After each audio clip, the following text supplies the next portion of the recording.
आइए, हम लोग हिस्ट्री में पढ़ रहे थे। हमने लास्ट क्लास में पढ़ा था मुस्लिम आक्रमण। क्या पढ़ा था? मुस्लिम आक्रमण। मुस्लिम आक्रमण का 2 मिनट रिवाइज करते हैं, फिर हम लोग आगे चलते हैं। ठीक है, तो मुस्लिम आक्रमण देखते हैं। मुस्लिम आक्रमण में 2 लोगों ने आक्रमण किया था भारत पे। सबसे पहले किसने किया था? अरब वालों ने। अरब के सबसे पहला किसने था? मोहम्मद बिन कासिम।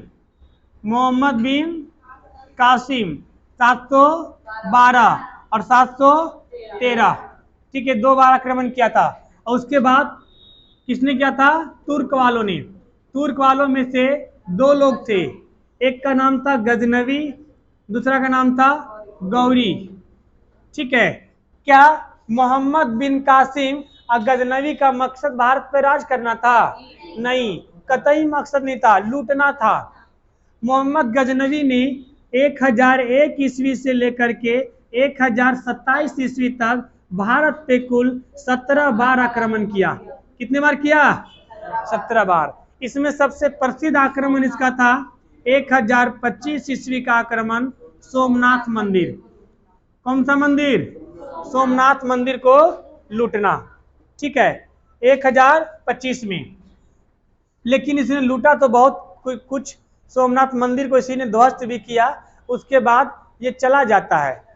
मोहम्मद बिन कासिम जब भारत पे आक्रमण किया था, ये धन लूटने के साथ साथ इसमें जजिया कर लगाया था। क्या लगाया था? जजिया कर। जजिया कर क्या होता है जी? गैर मुस्लिम कर। क्या होता है? बोलो। गैर मुस्लिम सुरक्षात्मक कर। गैर मुस्लिम सुरक्षात्मक कर। अगर आप चाहते हो कि आप सुरक्षित रहें, आपके ऊपर कोई आक्रमण ना करे, तो आपको क्या देना होगा? जजिया कर। क्या देना होगा? जजिया कर। जजिया कर में कितने लोगों को छूट रखा गया था? 5 लोगों को। महिला, बूढ़े, बच्चे, ब्राह्मण, विकलांग। ठीक है, याद रहेगा। महिला, बड़े, बच्चे और क्या नाम है? विकलांग और ब्राह्मण को। ब्राह्मणों पर जजिया कर लगाने वाला पहला सुल्तान फिरोज शाह तुगलक। फिरोज शाह। जजिया कर पहली बार समाप्त करने वाला सुल्तान अकबर। पुनः लगाने वाला सुल्तान औरंगजेब। और अंतिम रूप से समाप्त करने वाला सुल्तान रंगीला बादशाह, मोहम्मद शाह रंगीला बादशाह। जजिया कर आपको इतिहास में खूब सुनने को मिलेगा। तो जहां जजिया कर समझ में आना आएगा, वहां गैर मुस्लिम समझते हैं जो मुसलमान नहीं है, जो मुसलमान नहीं है। बात समझ में आया? हमने यहां तक देखा कि गौरी आया, और गौरी आकर के भारत में 3 युद्ध लड़ा। 1191, 1192। तराइन का प्रथम युद्ध और तराइन का इसमें, और फिर 1194 में चंदावर का युद्ध। ये सारे युद्ध से उससे क्या हुआ? पहला में हार गया था, बाकी दोनों में जीत गया। जीत करके राजस्थान और मालवा का क्षेत्र अपने अधिकार में कर लिया। राजस्थान और मालवा का क्षेत्र अधिकार कर लिया। गौरी भी यहां नहीं टिकता। इसका बेटिया फंस गई थी किससे? गुलाम से, कुतुबुद्दीन ऐबक से। अब गुलाम से फंस गई, अब कहां लेके जाएगा उसको? वहां लेके जाएगा तुर्क में। तो वहां के लोग कहेगा, देखो इतना बड़ा शासक अपनी बेटी का ब्याह गुलाम से कर दिया। हाय चीची। उस शर्म के मारे अपनी बेटी को वहां नहीं ले गया। बोला काम कर, जो जीते हैं तुम ले लो, हम जा रहे हैं वापस। और फिर वापस वो चला गया। फिर उसकी मृत्यु हो गई वहां जाकर के। अब 1206 ईस्वी में गुलाम वंश की स्थापना होती है। तब हम शुरू करेंगे गुलाम वंश, दिल्ली सल्तनत। ठीक है, मिटा दो इसको। गुलाम वंश का ट्रिक बताए थे जी। हाँ, दिल्ली पे कितने राजाओं ने शासन किया था, इसकी ट्रिक बताए थे। गुलाब खिले तो सांस लो, गुलाब खिले तो सांस लो। फिर से एक बार लिखते हैं। ये ट्रिक तब तक लिखेंगे जब तक आपको दिमाग में नहीं बैठ जाएगा। गुलाब खिले तो सांस लो। आइए, गुलाब से क्या हो गया? गुलाम वंश। खिले से खिलजी वंश, त से तुगलक वंश, स से सैयद वंश, ल से लोधी वंश। इधर के बाद सबका संस्थापक का नाम बोल दो। कुतुबुद्दीन ऐबक, जलालुद्दीन खिलजी, गयासुद्दीन तुगलक, गयासुद्दीन तुगलक की मृत्यु कैसे होती है? लकड़ी के घर में गिरने से। खिरिज खां, सैयद वंश का संस्थापक खिरिज खां, लोधी वंश का संस्थापक बहलोल लोधी। एकदम एक सांस में शुरू करिएगा, ठीक है, और एक सांस में खत्म करिएगा। देखो इधर एक बार और, इनके क्या नाम है? वंश का नाम बताइए, कब से कब तक? 1206 से लेके 1290, 1290 से लेके 1320, 1320 से लेकर के 1414, हमें याद है 1414, और 1414 से लेकर के 1451, और 1451 से लेकर के 1526 तक।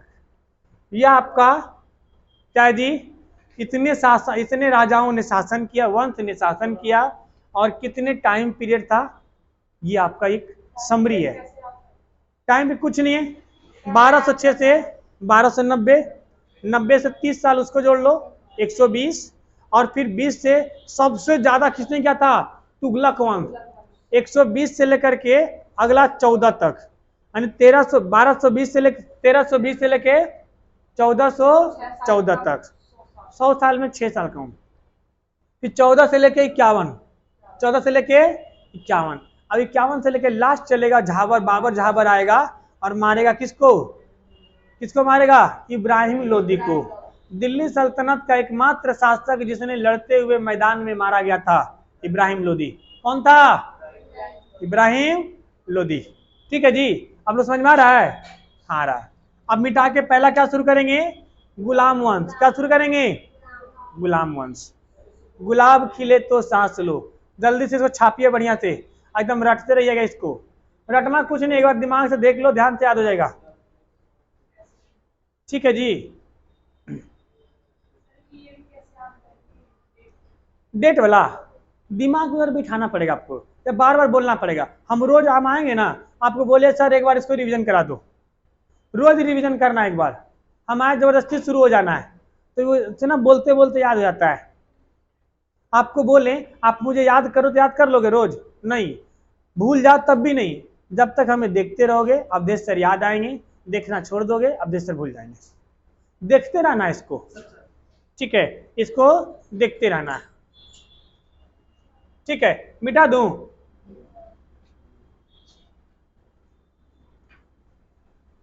कोई भी चीज देखो याद नहीं करेगा। आपने अपनी गांव की गली कभी याद नहीं किए होंगे? याद किए थे क्या? माता पिता को याद किए हैं क्या? नहीं किए याद, इसलिए भूलते भी नहीं हम लोग। ठीक है, आइए। गुलाम वंश। कौन सा वंश? गुलाम वंश। गुलाम वंश का संस्थापक कुतुबुद्दीन ऐबक। हालांकि इसे वास्तविक संस्थापक नहीं माना जाता है, अभी आगे बताएंगे क्यों नहीं माना जाता है, लेकिन इसका संस्थापक कौन था? कुतुबुद्दीन ऐबक। कुतुबुद्दीन ऐबक। ये किसका गुलाम था? एक गौरी का गुलाम था। किसका गुलाम था? गौरी ने इसे मार्केट में खरीदा था। गौरी ने इसे मार्केट में खरीदा था। ये बचपन में बहुत ज्यादा तेज था। देखो इधर से, देखो एक बार देखो इधर, फिर नोट करिएगा। ये बचपन में इतना तेज था कि इसे बचपन में कुरान सुनाते सुनाते सारा कुरान याद हो गया था। इसे बचपन में क्या याद हो गया था? कुरान। जो कुरान के ज्ञाता होते हैं ना, उनको हाफिज कहा जाता है। क्या बोलते हैं? हाफिज। तो वैसे ही इनको कुरान बहुत ज्यादा ज्ञात हो गया था, इसीलिए इनको उपाधि मिला था कुरान खां। किसी को मिला था? कुरान खां की आबादी। कुरान खां की उपाधि किसको मिला था? कुतुबुद्दीन ऐबक को। कुतुबुद्दीन ये बंदा बहुत बड़ा समाज सेवी था। क्या था? ये समाज सेवा बहुत करता था, समाज सेवा बहुत करता था, इसीलिए इसको हातिम कहा गया है। क्या कहा गया है? हातिम कहा गया है। ये दान देता बहुत था, लाखों रुपए दान दे देता था, है ना। ये दानी बहुत था, ये दान बहुत देता था, लाखों रुपए दान दे देता था, इसीलिए इसे लाख बख्श कहा गया है। लाख बख्श कहा गया है। ये सवाल बउआ बहुत पूछा गया है, लाख बख्श किसे कहा गया है? ठीक है, इसे कहा गया है लाख बख्श। ठीक है, इसीलिए इसे लाख बख्श कहता है। इसको बचपन में ही कुरान पढ़ने का बहुत शौक था, कुरान सबको सुनाता था, इसलिए क्या कहा गया है? कुरान खां कहा गया। ठीक है, क्या कहा गया है? कुरान खां। जब ये बड़ा हुआ, जब ये गुलाम वंश की स्थापना हुआ, तो स्थापना करने के बाद इसने, इनका एक गुरु था, इसके गुरु का नाम था, गुरु का नाम क्या था? बख्तियार काकी। क्या नाम था? सॉरी नहीं, कुतुब, क्या नाम है? कुतुब, क्या नाम, इनका नाम था कुतुब बख्तियार काकी। क्या नाम था?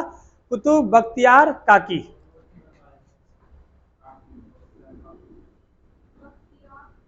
कुतुब बख्तियार, कुतुब बख्तियार काकी। इन्हीं के याद में, अपने गुरु को याद में एक महल, एक मीनार बनाया था, एक मीनार बनाया था, इसका नाम क्या रखा? कुतुब मीनार। तो पूछा जाता है कि कुतुब मीनार का जो निर्माण कराया था वो किसके नाम पे कराया था? अपने गुरु कुतुब बख्तियार काकी, कुतुब बख्तियार काकी के याद में कराया था। इस जब बनी मीनार बनाया था ना, ऐसा कहाँ देखे? दिल्ली में मेहरौली में ऐसे, है ना। ये क्या आपका? कुतुब मीनार, कुतुब मीनार। ये कुतुब मीनार की कहानी आपको सुना देता हूँ थोड़ा सा। कुतुब मीनार जब बनाया तो इसके बाद एक शासक आया, खिलजी वंश, उसमें एक शासक आया अलाउद्दीन खिलजी। कौन आया? अलाउद्दीन खिलजी ने कहा, अलाउद्दीन पता है सब इसका कॉपीराइट किया था। अलाउद्दीन ने कहा कि मीनार बनाया है कुतुबुद्दीन ऐबक, हम इससे ऊंचा मीनार बनाएंगे, हम इससे ऊंचा मीनार बनाएंगे। वो एक नंबर का बैल था, और उसने, उसके क्या नाम है, हालांकि योग्यता में कोई कमी नहीं था, तो राजा खुद थोड़ी खड़ा होकर बनवाएगा। राजा ने आदेश दिया अपना सेनापति को, उसका सेनापति का नाम था मलिक काफूर। नाम सुना है ना? मलिक काफूर ने दक्षिण भारत में आक्रमण किया था। मलिक काफूर को आदेश दिया कि यहाँ पर एगो मीनार बनाया जाए, जिसका नाम रखेंगे अल्लाई मीनार। क्या नाम रखेंगे? अल्लाई मीनार। उस ससरा, उसका जो सेनापति था, किसका सेनापति? खिलजी का, अलाउद्दीन खिलजी का। भाई सेनापति काम होता है लड़ना, मारना, पीटना, और घर बनाने काम कौन करता है? इंजीनियर। तो किसी आर्किटेक्चर को बोलना चाहिए था, अब सेनापति को बोला। वो एक नंबर का बैल था, उसको लगा इसे बनाते जाएंगे, और सीधा बनाते गया। भाई सीधा बनाते जाएंगे तो कुछ ऊंचाई पे जाने के बाद फिर आगे गिर जाएगा वो। अगर ज्यादा ऊंचा बनाना है तो आपको नीचे बड़ा लेके जाना होगा, और ऐसे स्लोप में लेके जाना होगा। तो आधा अधूरा रह गया, आधा अधूरा रह गया, ये अद्धे पे जाके अटक गया, अद्धे पे जाके अटक गया। आगे बनाना तो गिरने लगा, इसका सपना पूरा नहीं हुआ, और सोचा था कि बहुत बड़ा बनाएंगे। आप जाओगे दिल्ली में, मेहरौली जगह है, देखें मेहरौली में कुतुब मीनार है, और उसी कुतुब मीनार के थोड़ी देर आगे जाओगे तो आपको अल्लाई मीनार दिखेगा, आधा बना हुआ मिलेगा। गए हैं कोई? गए कुतुब मीनार? तो ये नहीं देखे हैं, उसी के आगे है अल्लाई मीनार, अलाउद्दीन खिलजी बनाया था। ठीक है, ये कुतुब मीनार के बारे में सुन लीजिए। कुतुब मीनार का काम, निर्माण का काम किसने शुरू किया था? कुतुबुद्दीन ऐबक ने। लेकिन कुतुबुद्दीन ऐबक मर गया। कैसे मरा वे आगे बताएंगे। मरने के बाद इसका निर्माण पूरा किसने किया? इसका दामाद इल्तुतमिश।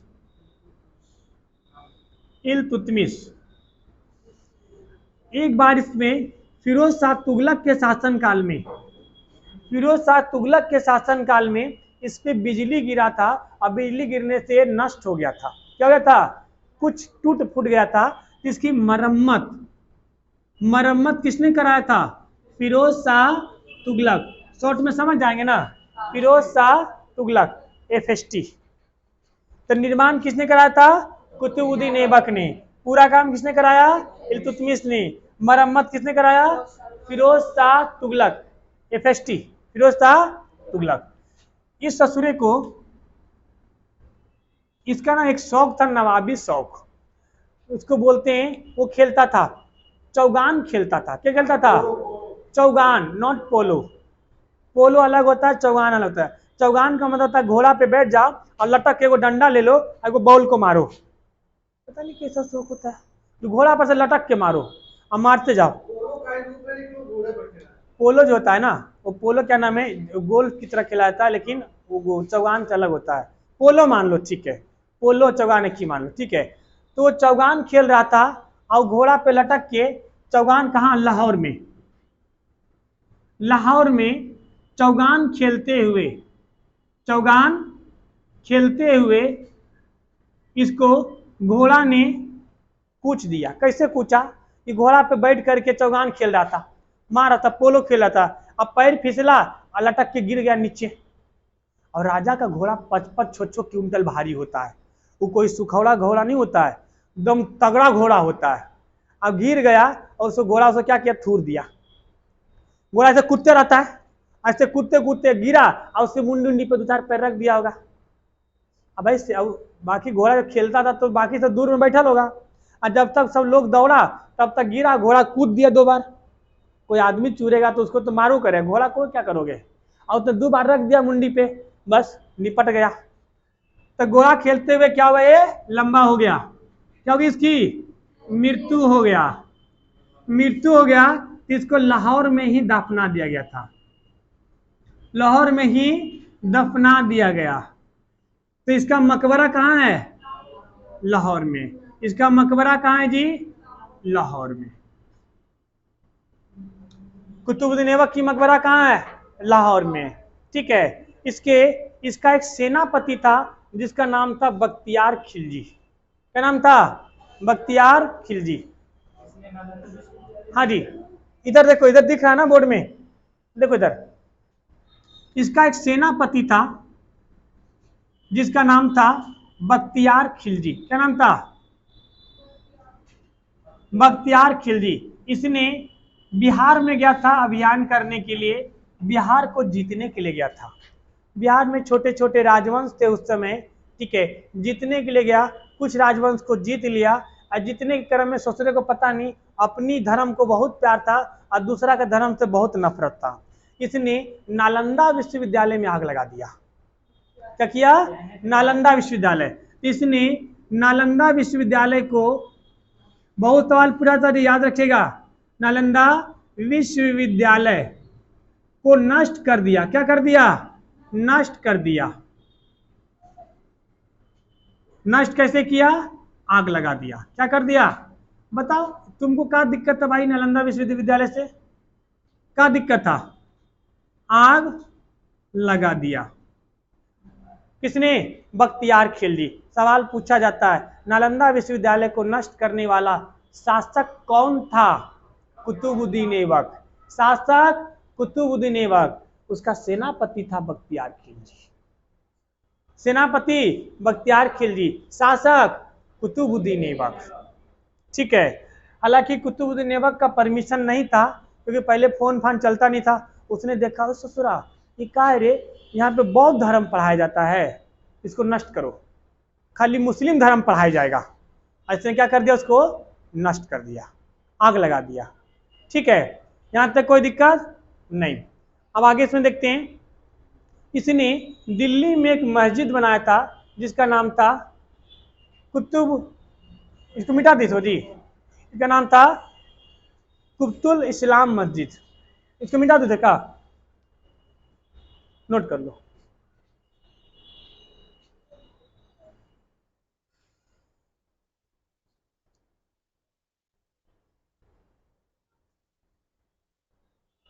हो गया बस, फिर बोर्ड हिलने लगेगा ज्यादा फोटो लगो तो।